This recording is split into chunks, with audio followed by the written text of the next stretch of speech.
Today is the teaching on the sixth day of the teaching on the Jewel Ornament of Liberation at the Winter Dharma Gathering, and it's our last day.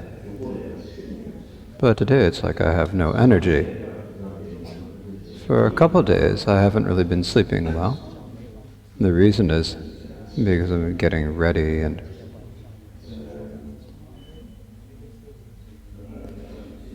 doing work.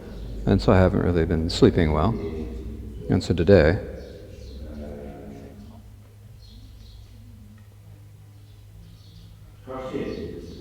I seem to have a little bit of, my blood pressure seems to be a little bit high today.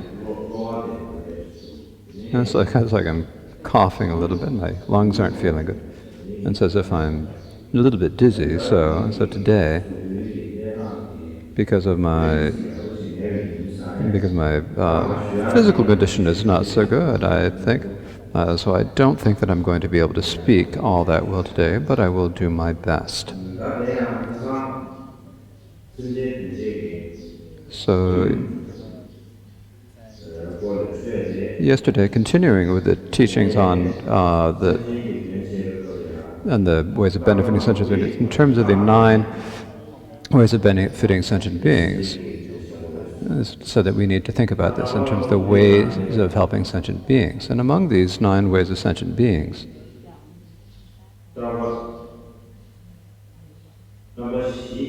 there are 4 that I have described already. And then the 5th, the 6th, 7th, 8th, and 9th remain on top, but today, because of my physical condition,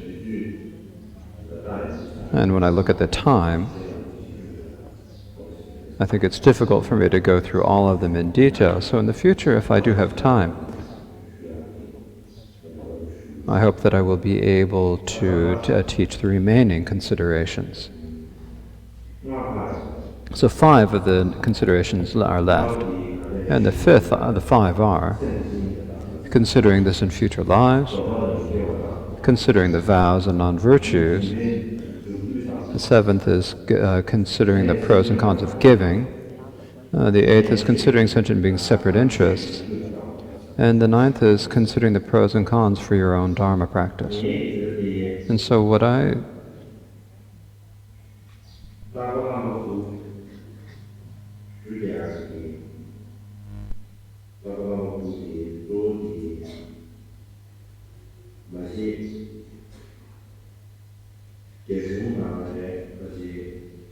Now these 9 considerations are probably described in the 9 among the Indian tradition, but I think what I'm basically teaching this based on the teachings of Zato Rinpoche. So if you can think about, if you can look at the teachings of Pato Rinpoche, I think you'll be able to understand them pretty well.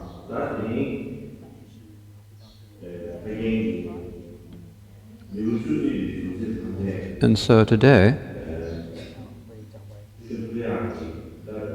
my hope is to go through all of the words in this chapter of the Jewel Ornament. So basically, I'll read the words of this chapter, and with making a little bit of some comments at various points. So it begins that the training and the precepts of engaged bodhicitta are threefold: the training in superior discipline, the training in superior mind, the training in superior wisdom.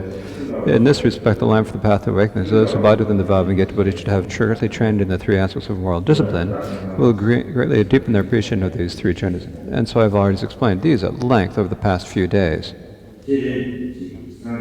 So generally, when we talk about the Buddhist three trainings, and the way that they are superior trainings, in particular the way that the Mahayana trainings are superior to the foundation vehicle trainings, is here as taught in the Compendium of the Mahayana. And so it talks about the 4 ways that the training and discipline is superior, and the 6 ways that the training in samadhi is different. And now, if I just read the names of the 18 ways that training in prajna is superior, they're the essence of thought-free wisdom, the place, basis, the focus, image, response to objections, support, companions, the ripening, the compatible cause, deliverance, leading to the ultimate, arising from training, being thought-free, benefits of achieving, the classifications, and the analogies for achieving, and the spontaneous achievement. So in brief, these are these 18 aspects or different qualities that make them separate, that make the Mahayana trainings greater, superior to those of the Vinaya, of the foundation vehicle. Now, if we were to go into them in great detail, there's a lot of profound to say, but in terms of today, I think it's not necessary to speak them. Now, to continue with the words of the jewel ornament. Now, the training in discipline consists of 3: generosity, discipline, and patience. The higher training in mind consists of jhana, and the training in prajna consists of prajna. And diligence is an aid to all of this. It says in the Ornament of Mahasutras, the victorious one has most perfectly explained the 6 perfections in terms of the 3 trainings. The first 3 are the first, the last are the last, while one applies to all 3.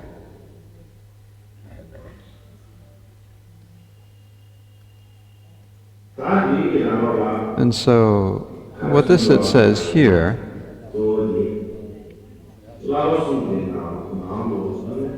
is how the 6 transcendences are contained within all 3 trainings. And this also goes with the ascertainment of the number of the transcendences described before, and it talks about in terms of the 3 trainings, and it's basically the same presentation as here. So basically what it means is we have to divide up the 6 transcendences into the 3 trainings. And how do we just divvy them up? Then the essence of the training and discipline is discipline. Now, we must practice discipline without being attachment to food, clothing, and so forth. We also include generosity here. And also, in order to practice the 4 spiritual trainings, qualities of spiritual training, we also have to have patience. So these 3, generosity, discipline, and patience, are included within the training in discipline. Then, there are 3 that are left, right? And of these 3 that are left, what is jhana? Jhana is the essence of the training in samadhi, and prajna is the essence of the training in prajna, and so they're, of course, included in their own training. So there's one more left, and that's diligence. So with diligence, what do we do? Well, discipline is necessary for all 3 trainings, and so it's like the crown jewel of them all. Or it's like the shared wealth of all 3. It includes in all 3. So in brief, in order to perfect the 3 trainings, you need the 6 you must have all the 6 transcendences complete. And the 3 trainings are like the essence, the practice of all 6 transcendences. So this is why it is taught that the 6 transcendences are combined at the 3 trainings. I think that's the meaning of how it is. Now, following this, now we go to look at the words.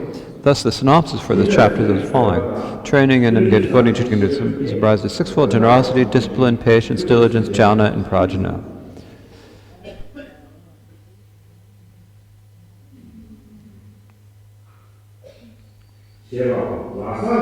In the question of Subhaha Sutra, it says, Subhaho, for a great bodhisattva to quickly achieve real and perfect enlightenment, the 6 transcendences must be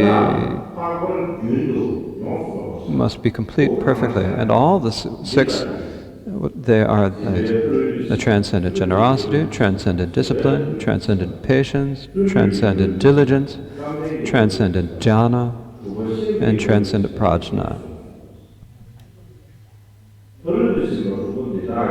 These 6 transcendences should be known through the surprise explanation or an overview, treating them as a group. And so, to present the summary of the synopsis as follows: the 6 transcendences are summarized through the ascertaining their order, ascertaining their number, ascertaining their order, their characteristics, etymology, subdivisions, and groupings. So, in brief,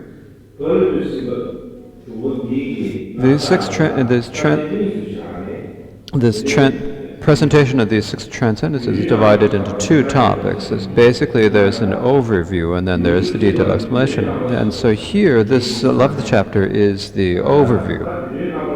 And so this brief overview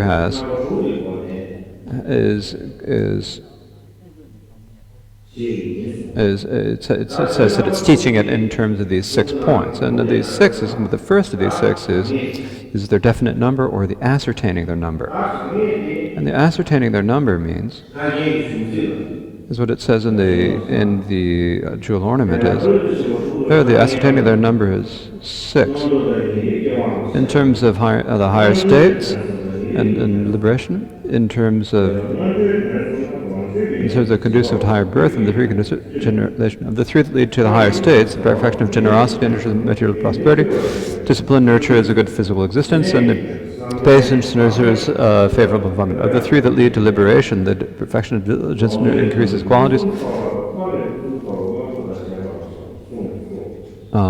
and so the perfection of jhana nurtures shamatha, and the perfection of prajna nurtures insight. The Ornament of Mahayana Sutra says the higher states, the best possible prosperity, body, and retinue. So here, the ascertaining the number of the 6 transcendences is taught in the Mahayana Sutras, including the Prajnapada, the mother of the victors, and other profound sutras as well. And they're also included taught in the Ornament of Mahayana Sutras. And so here, and this is basically one of these, was basically the Ornament of the Sutras teaches 6 different ways of ascertaining the numbers. And the Mahayana Sangrama, or the Compendium of Muhammad, has different ways of organizing them. And so here, the ones taught in the Ornament of Mahayana Sutras are, if you ask, the first is ascertaining in terms of the higher states. The second is ascertaining the number in terms of accomplishing the 2 benefits. The third is ascertaining the number in terms of perfecting the benefit for all others in all ways. The fourth is in terms of including the entire Mahayana. And the 5th is in terms of the completeness of the aspects of the path or method. And the 6th is in terms of the 6 methods. So basically it's talking about these 6 ways of ascertaining the number. However, in the jewel ornament, is primarily speaking about in terms of the first way of ascertaining the number, and the meaning of the sixth of ascertaining the number in terms of the 3 trainings is taught has been taught above in the summary of the 3 trainings, and so it has already been explained. So basically, when you think about these six ways of ascertaining the number in the top of the ascertaining number, rather than going through all six, first, if we think about it in terms of ascertaining the number, in terms of ascertaining, that's because this is the one that is taught in the Jewel Ornament of Liberation, so I thought I would teach this one. Now, the ascertaining the number in terms of the higher states.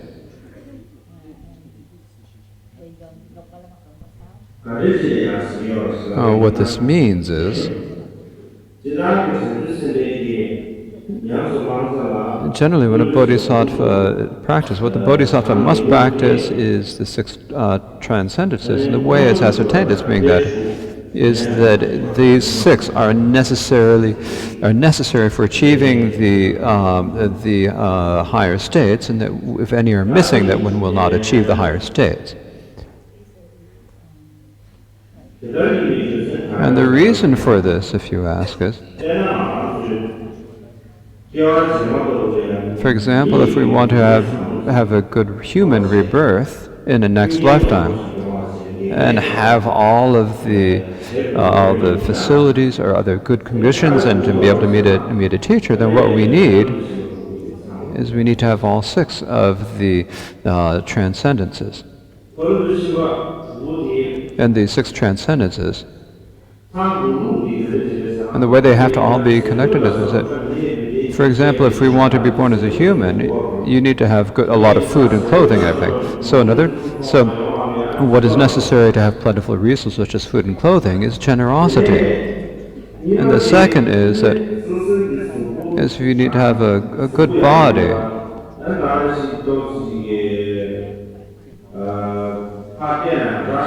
And you need to be kind of attractive when you look at it, you have to be able to have a nice complexion, and so for that you must have discipline. And the third is that if you don't get along with your friends and families and so forth, so in order to do that, patience is necessary. And the fourth is that no matter whatever action you do, in order to complete it, diligence is necessary. The fifth is that whatever you focus your mind, you need to be able to direct it there and have control over it, and for that you must have dhyana.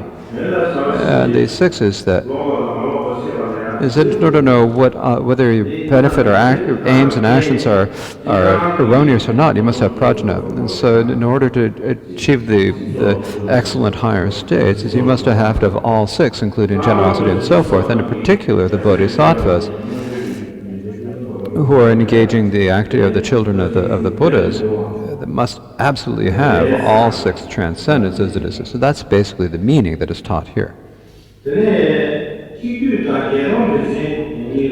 And now, in terms of the six, the way it's taught in terms of the compendium of the Mahaniyas, it's taught a little bit differently. And so, if I basically just give you the terms, the first is in terms of the antidote for overcoming the contrary factors.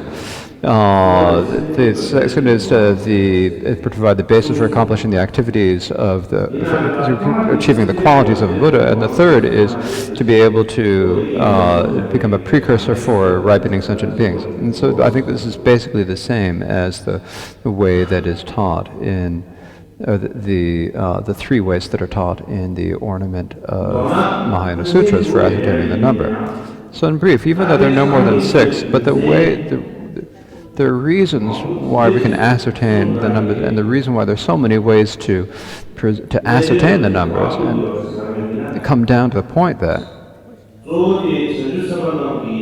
basically bodhisattvas, whether the bodhisattvas need to achieve a good bodily basis, or be able to have to benefit others, or to solely benefit others, in briefly, no matter what action they do, no matter what size it is, if they lack the six transcendences, it's not okay.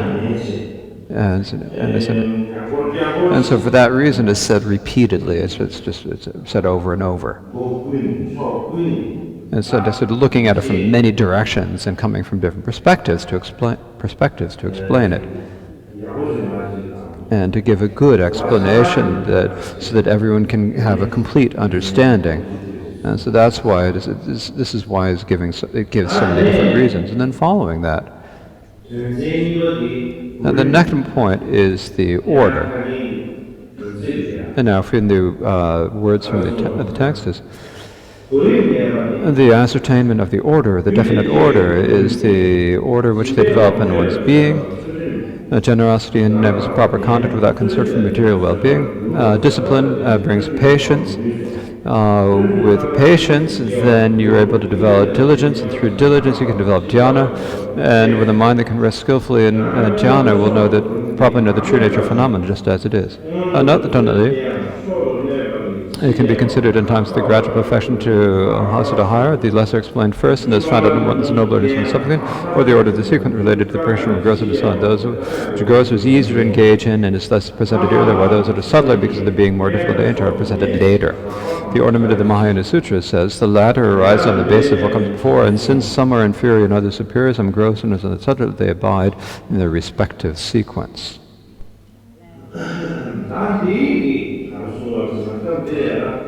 So here's basically the ascertainment of the order. And so I'm talking about ascertaining the order. So here, the order of the six transcendences is first just then patience, then discipline, then patience, and an order of earlier and later, or higher and lower. And the reason why, it's giving the reasons why. And so there are three reasons. The first is the order that they arise. The order is the second of superior and inferior, and the third is in terms of subtlety. Now, the order of arising, what that means is,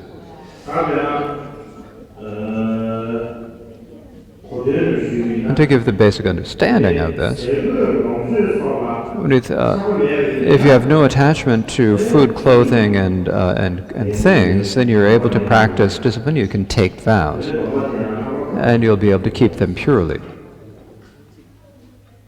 And if you're able to turn away or refrain from harmful actions, and if you can restrain from those harmful actions, then you can be patient with those who harm you and not get angry, because when you see wrongs as being wrongs and reframe them for that reason, then you see the disadvantages of getting angry, and so therefore you'll be able to refrain from anger. And if you're able to put up with suffering, then you're not disappointed by difficulties, and you'll be able to put up with them. So that means you'll be vigilant. And so you will be able to not be put off by difficulty and hardships. You will not be discouraged by conflict. And if you are not discouraged by that, then your mind will naturally have courage and heart. And if you're able to have that diligence, what diligence is, it is a zest for virtue. It increases being able to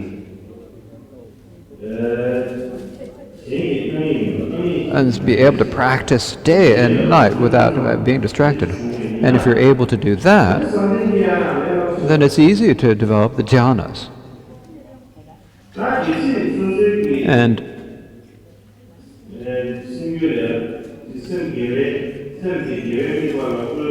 if you're able to place your mind on a virtuous focus, or to direct your attention toward, then you will be able to see that.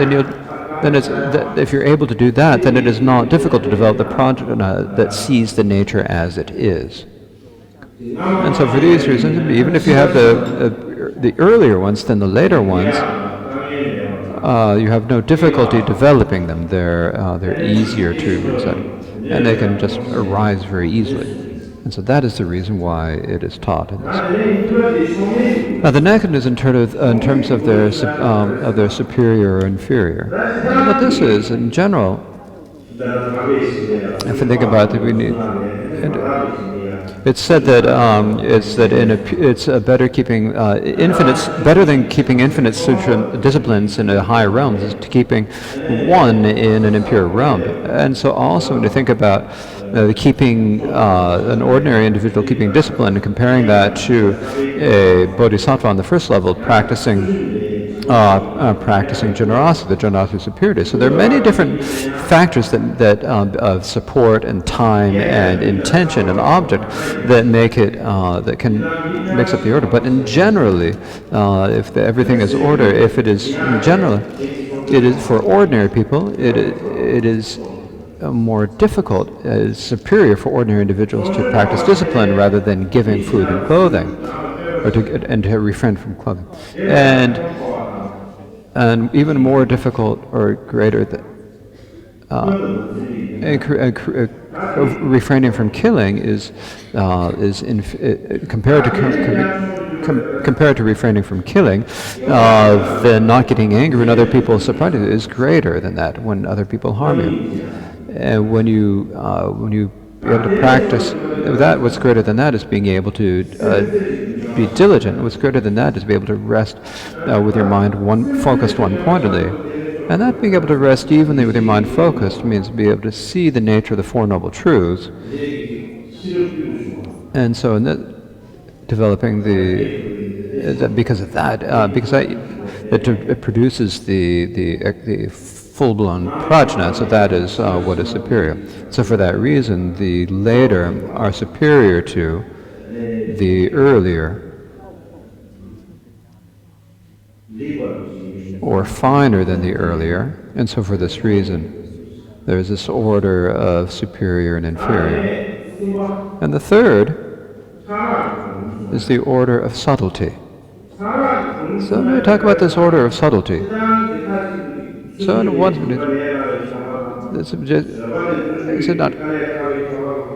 it's not saying that there's categorically that generosity is easier than discipline, and that patience is easier than diligence. But it's not necessarily saying that. But if we think about it with ordinary individuals, we say that it's harder to keep vows than to give food and wealth.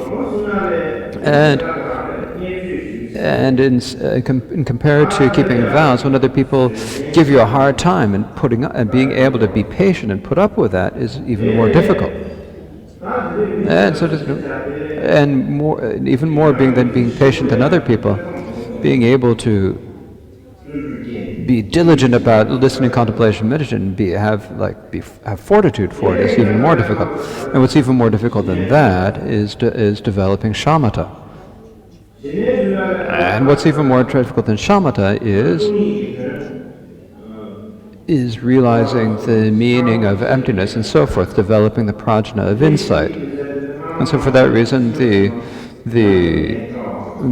later ones are more difficult to practice than the earlier, difficult to develop in your being. And so for that reason, in terms of the difficulties, distinctions of difficulty or easiness, then they're given they're said to have difference of being gross or subtle. There are many different ways we can talk about grossness and subtlety, but here it's in terms of the difficulty and in terms of the easiness that they're called gross or subtle.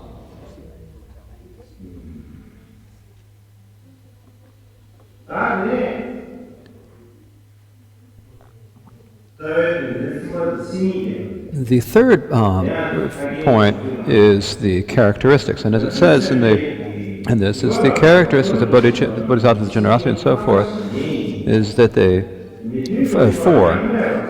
diminish the strength of the unfavorable force, they enable the arising of wisdom, thought-free wisdom, they bring perfect accomplishment of your wishes, and they bring sentient beings to their full maturity in three ways. As it says in the Ornament of Mahayana Sutras, generosity curtails unfavorable forces, brings thought-free wisdom, particularly fulfills our wishes, and brings beings to maturity in three ways, and so forth. And so at this point, when we're talking about the characteristics, the essences of generosity and so forth in general, and particularly the essences of transcendent generosity and so forth, They have many different types, and they have there are many different presentations. There's the one taught in the way of the Bodhisattva, that one taught in the Bodhisattva levels, in the discrimination the center from the edges, and in the compendium Mahayana Sangra, and so forth. There are many different ways, but here to take it in terms of the meaning as explained in the Ornament of Clear Realization, what it says in the Ornament of Clear Realizations is that there are four characteristics. And what these four characteristics are, and so the question of what is discarded, the antidote, the function, and culmination. These are the four. So these are four characteristics or qualities that are used to teach the essence of the transcendences. And so rather than going through it, and if we just to illustrate use generosity, it discards its contrary, which is stinginess, and its function, or it's an antidote, is that it is endowed with thought-free wisdom, and its function is that it fulfills our temporary minutes, and its culmination is that it brings us to be able to stay in any of the three trainings. And so this is what is taught. But here in the jewel ornament, the jewel ornament is basically a way that is a text that teaches the Mahayana and the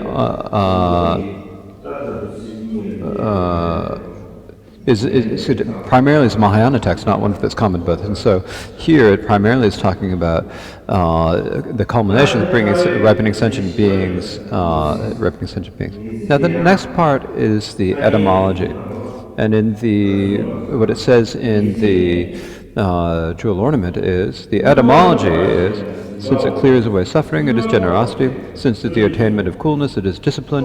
Since it bears with what causes anger, it is patience. Since it is application to that which is sublime, it is diligence. And since it turns the mind inward, it is dhyana. And since it knows the ultimate meaning of that, it is prajna. Since they all transport to the far side of Shambhala, that is nirvana, they are called transcendences or paramitas. And so as it says in the Ornament of Sutra, since one attains within poverty, eliminates poverty, obtains coolness, forbears wrath, connects with the supreme goal, retains the mind, and knows the ultimate, they are thus turned. Now, so these are similar to what we call in Tibetan an explanation of the world. We talk about the etymology or the explanation of the word. But here,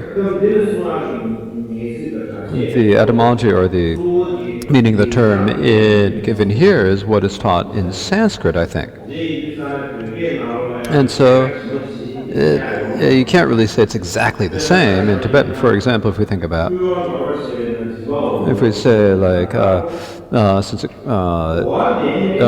eliminates poverty is generosity, you'd say you can take an understanding that, but if it goes directly to the, what is it? Does the Tibetan word jimpa or the English word generosity actually have that meaning? It's difficult to say. And the reason for that is that the meaning, if we look at the word for generosity in Sanskrit, then that has that meaning of eliminating poverty. And so that's, I think, why we're giving this explanation of the meaning here. So for this, so today, from one perspective, we don't have the time, and the second of us, that I don't know Sanskrit. So it's difficult for me to describe each of them in order. So in the future, I'll do a bit of study myself. And if I have enough time, then perhaps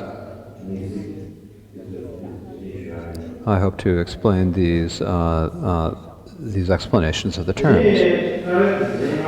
Now the fifth point is the subdivisions.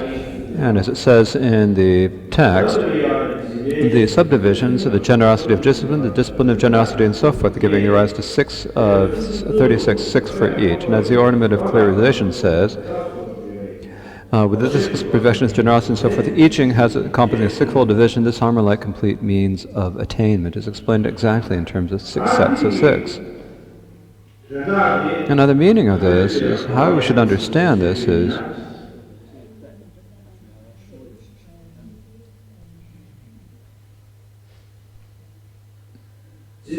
so generally, when we, in the old days, when they would go to battle. It was different than it is today. So at that time, you had to have all the implements, all the physical. There are many different things that you had to had in order to go to war. Because when you go to war, you need to wear armor, armor and a helmet. And the second is that you wouldn't go alone. You need to have companions, fellow soldiers, and they also had to have many different. They need to have many different weapons. So they had to have spears and swords and axes, and even cudgels and stuff. They had to have many different weapons. And not only did you have that in the old days, when you would admit it, you need to actually get into you actually need to engage in the battle. And then after you've engaged in the event, then you need to see who won or who lost. Similarly, the clear ornament of realization of Prajnaparamita talks about 4 types of practice: armor-like practice, engaging practice, accumulating practice, and liberating practice. There are 4 different. So armor-like practice among these 4 is, as I said before, it's like putting on your armor helmet and other protective gear. So basically, when we talk about armor-like practice, and this is taught in the Ornament of Clear Realization in terms of the 6 transcendences. And the reason for this is that when you go to war, you have to have the armor on your body and the helmet on your head. Your entire body needs to be well protected. If it's not well protected, then that place, if the weapon strikes that area that's not protected, then even if everything else is well protected, then it's useless. And so for that reason, so similarly with that meaning, if you emphasize one of the 6 transcendences and ignore the other 5, then those ones that you're ignoring, then how many of the contrary factors are going to arise for those? And so in that way, you have to make sure that in all respects you are protected from the contrary factors. And so for that reason, in each of the transcendence, you need to have all of these transcendences. So with generosity, you have to have the generosity of generosity, the discipline of generosity, the patience of generosity, the diligence of generosity, the jhana of generosity, and the prajna of generosity. So in this way, in each of the transcendences, you have to have each of the transcendences, so you have to have the strong armor that prevents any act of disorder. Or if you think about it with the American president, no matter where he goes, he has like this bubble, this protective bubble that he's kept within. It's like they surround him from above and below, and from back and the front and back and the sides. And if you think about it, so they need to be protected from all sides, and you have to be protected in the same way. Next,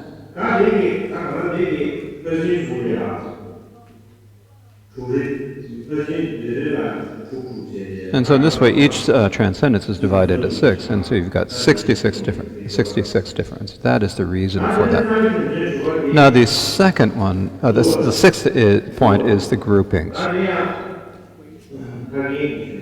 Now, what it says is the grouping is in the 2 accumulations.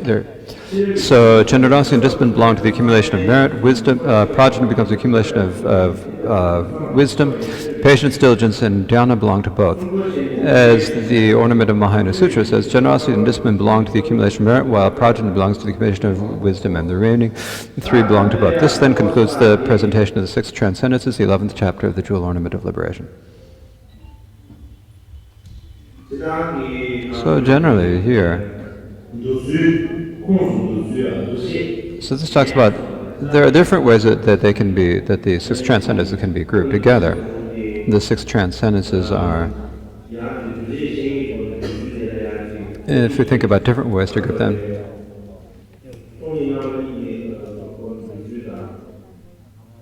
So there's the way they can be grouped in terms of the two accumulations, the way they can be grouped in the three transcendences, and there's many different ways to talk about it. Here it is talked about in terms of the two accumulations. And this is a little bit different than when we're talking about in terms of the three trainings. So for that reason here it's taught in terms of the two accumulations. Now, so when you talk about it in terms of the three trainings, let's talk about the precepts of the Bodhisattva. When you say that the precepts of engaged bodhicitta are the three transcendences, or the three trainings, and so and we say that this includes all of the six transcendences. So I think this is what's saying here. So in the future, if I'm able to write a commentary, I will be on the Jewel Ornament. I would be able to go into detail. And so today, it's difficult for me to talk about it in a complete way and really well, and an appropriate way. And so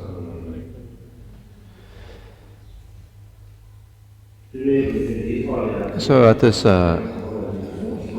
having this opportunity to teach these stainless words of the Dapo Kajin during this nuns' Winter Dharma gathering is, for me personally, it's like, it just shows that it's a representation for me of being able to do something meaningful in this human life.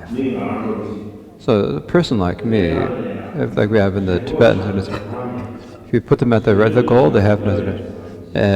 Put them at the head of the road, they don't have the skills. If you put them bottom of the road, they don't have the capacity. For to be able to have someone who's able to really give you direction for this lifetime and for your lifetime, who's really, don't have that capacity, I'm not appropriate.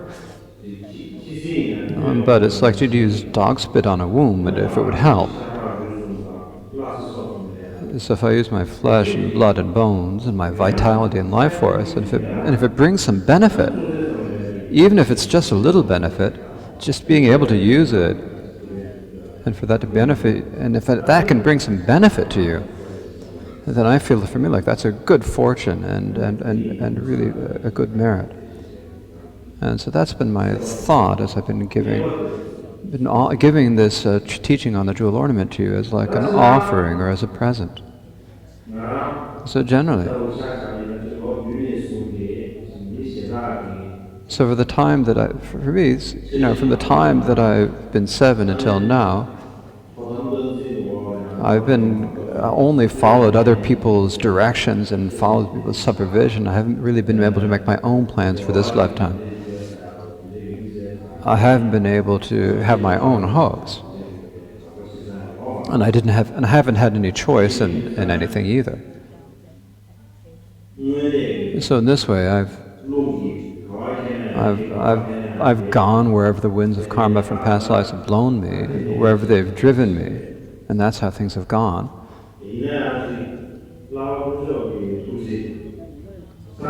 But through the compassion of the Gurus and Three Jewels and the blessings of the Buddhas and Bodhisattvas, no matter how many difficulties I've encountered or whatever mistakes or faults have happened, I've always, been able to keep the good intention without it declining within myself. Now, my own nature is kind of like a little child, thinking about things in a simple way. It's not like I'm always contemplative. It's not like I don't have a bad attitude about things. Even if I wanted to have a bad attitude, if I tried to force myself to do it, I can't do it for more than a few hours.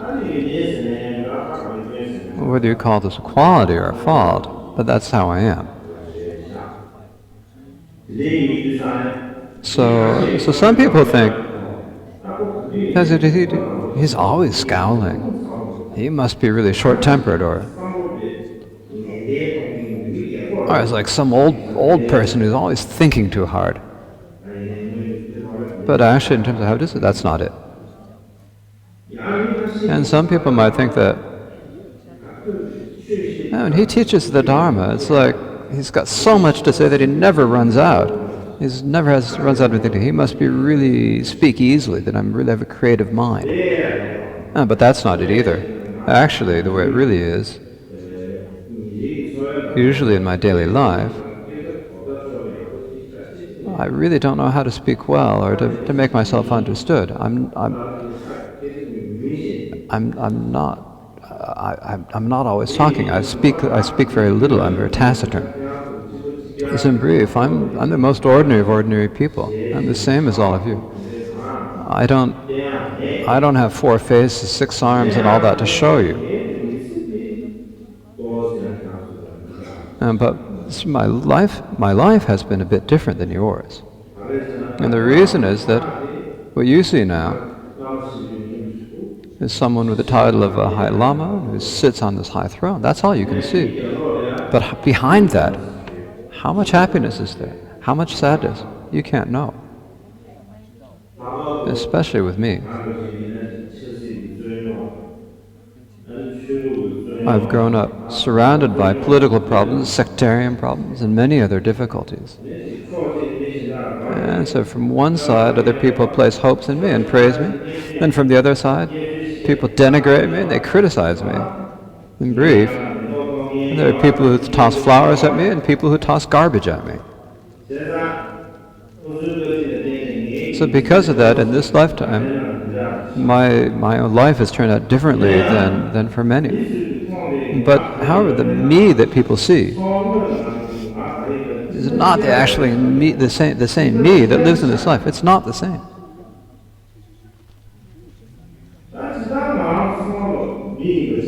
We're all the same in being people.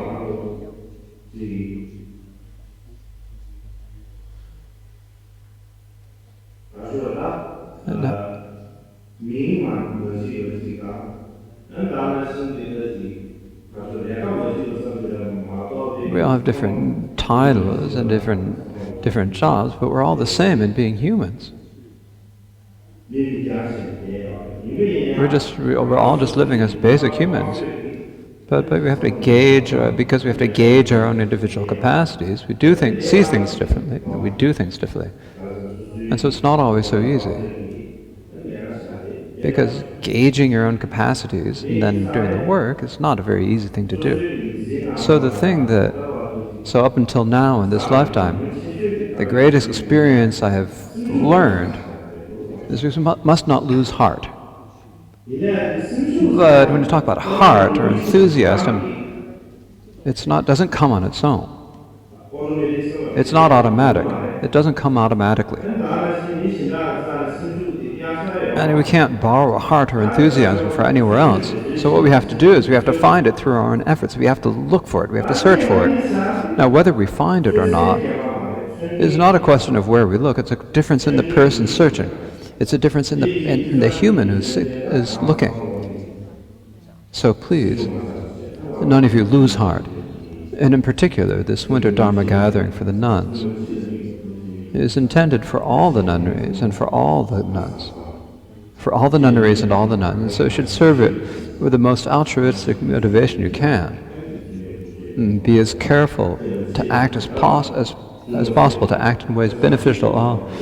In the future, it'll be the basis for benefiting the teachings in general, and in particular for increasing the nuns' listening, contemplating, study, and practice. It'll become a place where we can do that. So I think we all need to work together, and if we can all work together, then there's no doubt that it'll bring benefit to help the teachings flourish and for being expanded. So please do not lose heart now, and in the future do not lose favor. And myself, I will not lose heart. I will not lose heart for benefiting myself and all others until I achieve Buddhahood, until I achieve enlightenment. I will do what I can so that we can all go together and so that the teachings may flourish. So please, thinking in this way, make the aspirations and the dedications. Thank you.